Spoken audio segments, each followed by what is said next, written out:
Hello বন্ধুরা, তো আজ আমরা আবারও নিয়ে চলে এসেছি নতুন একটি ভিডিও।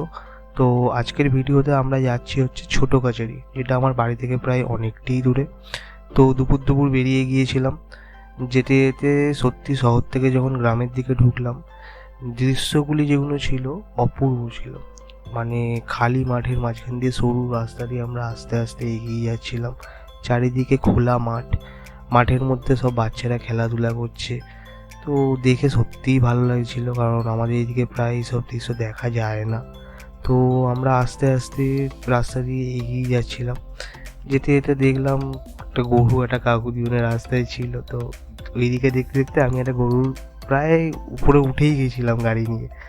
তো যা হোক করে ডান দিক বাঁ দিক করে এগিয়ে আমরা বেরিয়ে গেলাম। তো আস্তে আস্তে আমরা এগিয়ে যাচ্ছিলাম ছোটো কাছারির দিকে। তো যেতে যেতে দেখলাম প্রায় সাইড দিয়ে সে হয় না ফিশারি মতন সবাই মাছ চাষ করে, ওইগুলো ছিল।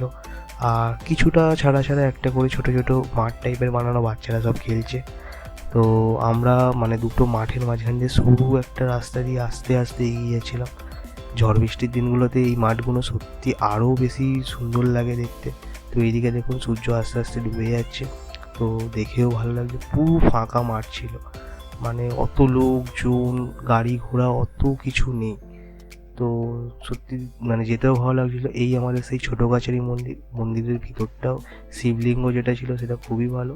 আর আমাদের যে মহাদেব ছিলেন, মহাদেবের যে মূর্তিটা অনেক বড় ছিল। তো সত্যি দেখে খুবই ভালো লাগলো। উপরে যে ঝাড়বাতিটা দুপুরবেলা বলে জ্বলছিল না, তাও ভালো লাগছিল। তো সামনের দৃশ্যটা দেখুন, জলের মধ্যে দিয়ে পানাগুলো আস্তে আস্তে এগিয়ে যাচ্ছে, ভিডিওতে বোঝা যাচ্ছে না। তো সামনের দৃশ্যটা খুবই ভালো ছিল। তো এবার আমরা এগিয়ে যাচ্ছি হচ্ছে একটা ফেমাস চায়ের দোকানের ওখানে। এই যে আমি গাড়ি চালাতে চালাতে এগিয়ে যাচ্ছিলাম, তো গিয়ে সেখানে চাটা নিয়ে নিলাম। এই দিদি দাদার মধ্যে ঝগড়া হচ্ছে মনে হয়, তো সব দেখে দরকার নেই। তো এইদিক ওইদিক দেখছিলাম যে খুবই ভিড় ছিল। মানে একটা চায়ের দোকানে যে এতটা ভিড় হয় তা ধারণা করা যায় না। তো এইদিক ওইদিকই দেখছিলাম। তো আজকের ভিডিওটা এতটাই। ভালো লাগলে লাইক শেয়ার সাবস্ক্রাইব করে দেবেন। Thank you.